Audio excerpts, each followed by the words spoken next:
আসসালামু আলাইকুম রহমতুল্লাহি ওবারাকাতুহ। সম্মানিত বন্ধুগণ, আশা করি আল্লাহ পাকের দয়া এবং রহমতে ভালো আছেন। আলহামদুলিল্লাহ, আমি ভালো আছি। আজকে একটা কাজ নিয়ে হাজির হলাম। যদি আপনাদের ভিতরে দুই ব্যক্তির ভিতরে মহব্বত ভালোবাসা তৈরি করতে চান, বা আপনার প্রেমিক হোক প্রেমিকা হোক আপনাকে ছেড়ে চলে যায়, বা আপনার স্বামী অথবা আপনার স্ত্রী আপনাকে ছেড়ে চলে যায়, আপনি তাকে কোনো মতেই আপনার কাছে রাখতে পারতেছেন না, আমি আপনাকে বলবো সব কিছু বাদ দিয়ে আল্লাহ কোরআনের সাহায্য নেন। আল্লাহ সাহায্য আপনার জন্য যথেষ্ট। আল্লাহ কালাম দিয়ে আপনি চেষ্টা করেন, দেওয়ার মালিক আল্লাহ। ইনশাল্লাহ আপনি যাকে এতদিন পর্যন্ত দুনিয়ার সব শক্তি ব্যয় করে তাকে রাখতে পারেন নাই, ইনশাল্লাহ সে এই কাজ করার পর থেকে সে নিজের ইচ্ছায় আপনার গোলাম হয়ে থাকবে ইনশাল্লাহ। আর ভাই, আপনি কাজে যদি সন্দেহ হয়, আমার চ্যানেলটা আপনি ঘুরে দেখতে পারেন। আলহামদুলিল্লাহ, যারা আমাকে দিয়ে কাজ করে নিছে শত শত রিভিউ, আলহামদুলিল্লাহ তাদের কমেন্টগুলো আছে, ঘুরে দেখতে পারেন, বা চাইলে আমার সাথে যোগাযোগ করেন, আরও হাজার হাজার রিভিউ আলহামদুলিল্লাহ দেখাতে পারবো। এটা আমার কোনো ক্রেডিট নাই, এখানে আমার কোনো কেরামতি না, আমি চেষ্টা করছি, দেওয়ার মালিক আল্লাহ। তবে যে আল্লাহ বলছেন যে বান্দা তুমি চেষ্টা করো, দেওয়ার মালিক আমি আল্লাহ। যদি তুমি চেষ্টা করার মতন করতে পারো, আমি আল্লাহ অবশ্যই তোমার চেষ্টা সাড়া দিব।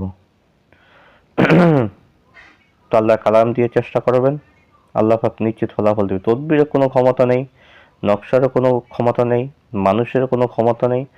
তদবির উসিলা, তাবিজ বলেন, ঔষধ বলেন, যাই বলেন, সব কিছু হলো উসিলা।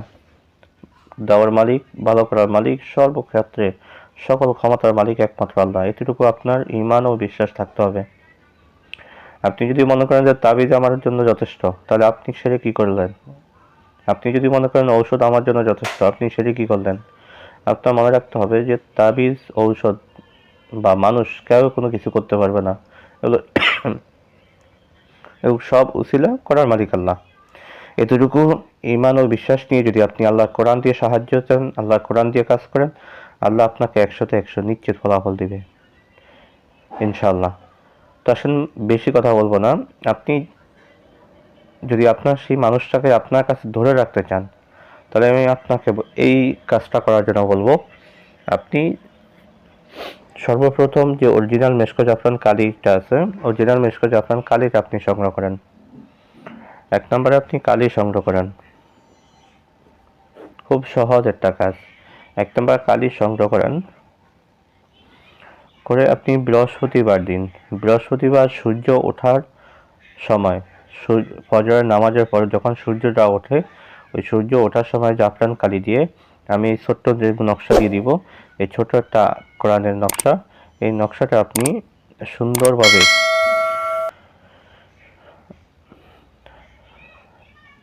সাদা কাগজে একটা নকশা লিখেন, আর ভোজপাতে আপনি একটা নকশা লিখেন।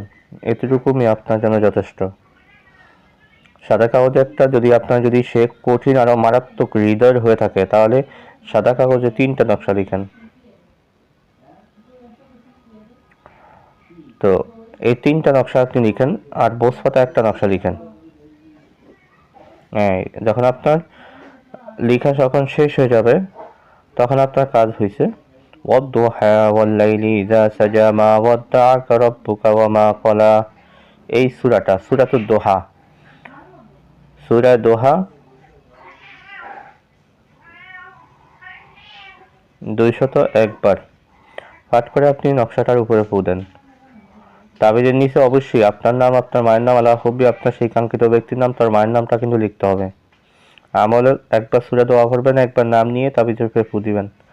আপনার আমল কমপ্লিট হয়ে গেলে কাজের একটা সদকা রয়েছে, কাজের সদকাটা যারা কাজ নিজেরা করতে চান তারাও আমার সাথে যোগাযোগ করে কাজের ইজাজত নেবেন, বা আমাকে দিয়ে করাতে চাইলে তো অবশ্যই যোগাযোগ করবেন। তো তখন সদকাটা ইনশাল্লাহ বলে দেওয়া হবে, বা সদকাটার নিয়মটাও ইনশাল্লাহ তখন বলে দেওয়া হবে। তো আপনার যখন আমলটা কমপ্লিট হয়ে যাবে, তখন আপনি যে সাদা কাগজে 3টা নকশা লিখলেন, এই 3টা নকশা আপনি 3 দিন যে কোনোভাবে এই নকশাটা একটা পানির ভিতরে, মানে গ্লাসে হোক বা যে কোনো কিছুতে হোক, একদিন একটা নকশা পানিতে ভিজান। ভিজিয়ে যখন দেখবেন যে লেখাটা উঠে গেছে, তখন ওই পানিটা যেই কোনো খাবারের সাথে মিশিয়ে আপনার সেই মানুষটাকে, মহব্বতের মানুষটাকে খাওয়াই দেন। একটা নকশা খাওয়ালেই যথেষ্ট।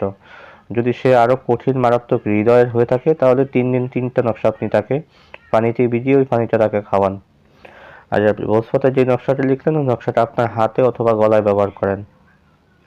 ইনশাল্লাহু আজিজ, ইনশাল্লাহু আজিজ, ইনশাল্লাহু আজিজ। সে আপনার জন্য দেওয়ানা হয়ে যাবে।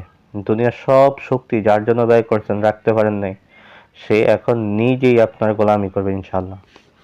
নকশাটা একদমই ছোট, খুব সামান্য একটা নকশা।